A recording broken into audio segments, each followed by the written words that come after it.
mga mag-aaral, tayo ay magsisimula na sa ating aralin ngayong araw. Bago tayo magsimula, ay magsitayo muna ang lahat upang simula ng panimulang panalangin. Manalangin po tayo.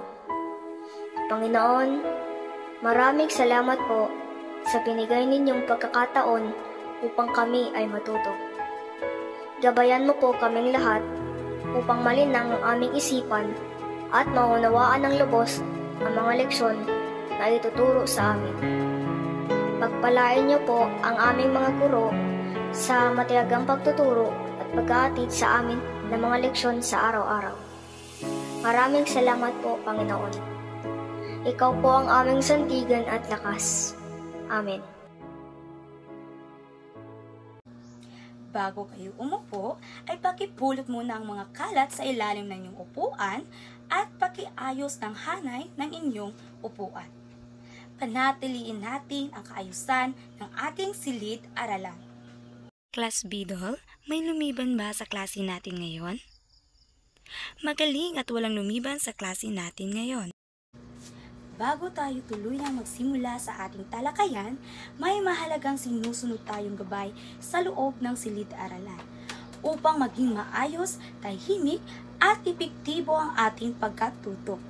Mayroon tayong alintuntunin sa klase na kailangang tandaan at sundin ng bawat isa.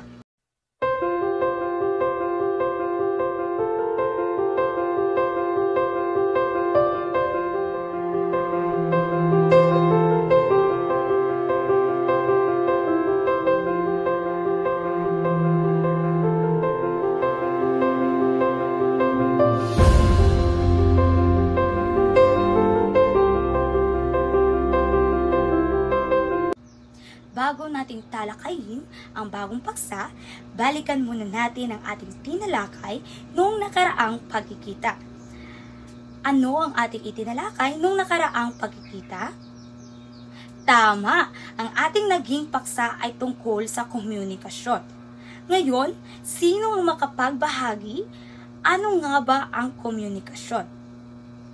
Magaling! Talagang naaalala ninyo ang ating tinalakay noong nakaraang talakayan. Ngayon naman, may ipapakita akong mga larawan sa inyo. Tumingin kayo mabuti at pagmasdan. Ano ang iyong nakikita sa unang larawang ito? Tama! Mahusay ang inyong obserbasyon. Ikaw naman, ano ang masasabi mo sa ikalawang larawan? Tumpak! Tama ang iyong sagot. Maraming salamat. Ano ang napansin ninyo sa mga larawan na ipinapakita ko sa inyo ngayon? Ano kaya ang ibig sabihin ng mga larawang ito? Tama, magaling! Ang ating tatalakay ngayon ay patungkol sa uri ng komunikasyon. Ngunit bago iyan ay babasahin muna natin ang ating layunin sa klase ngayon. Pakibasa ng sabay-sabay.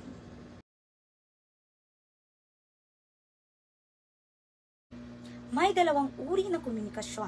Ito ang verbal at di-verbal na komunikasyon. Joseph, maaari mo bang basahin ang verbal na komunikasyon? Maraming salamat, Joseph. Ang verbal na komunikasyon ay ang pakikipag-ugnayan gamit ang mga salita o wika sa pamamagitan ng pagsasalita. Ito ay mahalaga dahil dito natin naipapahayag ang ating iniisip, nararamdaman, o gusto nating sabihin sa ibang tao.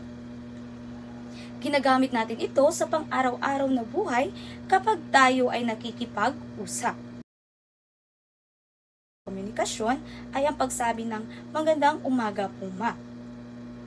Ito ay isang halimbawa ng verbal na komunikasyon dahil ginagamit ang salita para bumati at magpakita ng paggalang.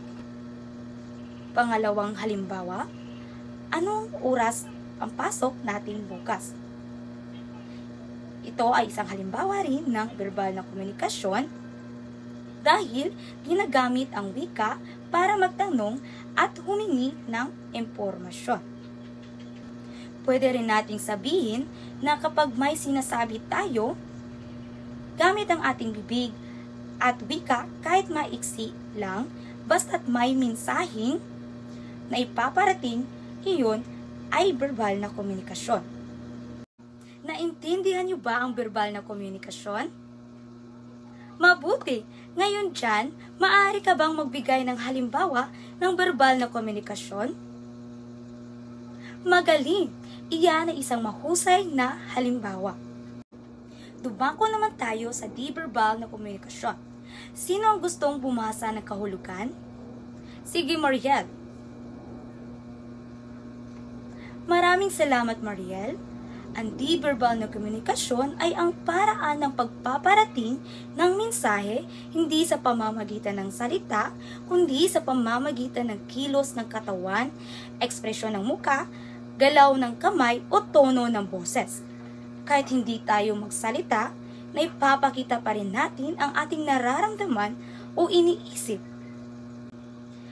Halimbawa nito, pagngiti sa klase habang kayo ay nagkikita sa umaga.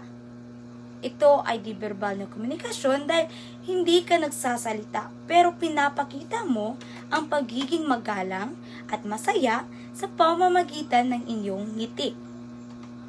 Pangalawang halimbawa, pagtaas ng kilay habang nakikinig sa paliwanag ng kaklase. Isa rin itong verbal na komunikasyon dahil kahit walang salitang sinasabi, pinapakita ng kilos ng muka na nangungulugang o may pagdududa ka sa naririnig mo. Ngayon, Ashley, maaari ka bang magbigay ng halimbawa ng di-verbal na komunikasyon? Napakahusay, maganda ang iyong pag-unawa. Ano nga ating paksang itinalakay ngayong araw, Maureen? Mahusay, tama ang iyong sagot. Candy, ano ang verbal at di-verbal na komunikasyon? Magaling, ang iyong kasagutan ay tama. Talagang nakikinig kayo sa ating klase ngayon. Naggagalak ako na nakikinig talaga kayo sa klase natin. Naway lagi ninyong tatandaan ang dalawang uri ng komunikasyon at gamitin ng mabuti. Ngayon ay susubukan naman natin kung gaano kalalim ang inyong pag-unawa patungkol sa paksa natin ngayon. Magkaroon tayo ng isang gawain pang-pangkat. Hahatiin ko kayo sa dalawang grupo. Unang pangkat ay verbal na komunikasyon, ikalawang pangkat ay di-verbal na komunikasyon. Bubunot kayo ng larawan at ipapaliwanag ito batay sa inyong paksa. Gamitin ang tamang anyo ng komunikasyon at isadula ito ng may sigla. Naintindihan niyo ba, class? Mabuti, bibigyan ko lamang kayo ng 10 minuto sa paghahanda. Magaling ang ipinakitang kooperasyon ninyong lahat at napakaganda na inyong naging pagganap at ipinakita ninyo ang malalim na pag-unawa sa paksa. Ang inyong kooperasyon at dedikasyon ay tunay na kapuri-puri. Muli maraming salamat sa inyo. Ano ang natutunan ninyo sa paksang tinalakay natin tungkol sa uri ng komunikasyon, verbal at di-verbal na komunikasyon? Tama ka, Jane. Ang verbal na komunikasyon ay tumutukoy sa mga salitang ginagamit natin sa pakikipag-usap. Samantalang ang di-verbal naman ay may kinalaman sa ating katawan, tulad ng galak, paggalaw at ekspresyon ng muka. Mahalaga ang tamang balanse ng dalawa upang maging malinaw at epektibo ang mensahe na nais iparating. Kung hindi makatugma ang mga salita at galaw, maaring magdulot ito ng kalituhan sa tagapakinig. Kaya't kinakailangang maging maingat sa ating mga galaw at ekspresyon pati na rin sa paggamit ng mga salita. Ngayon ay maghanda ng isang buong papel dahil magkakaroon tayo ng pagsusulit. Tapos na ba kayo? Ipasa inyong mga papel sa harap. Gusto niyo na bang umuwi?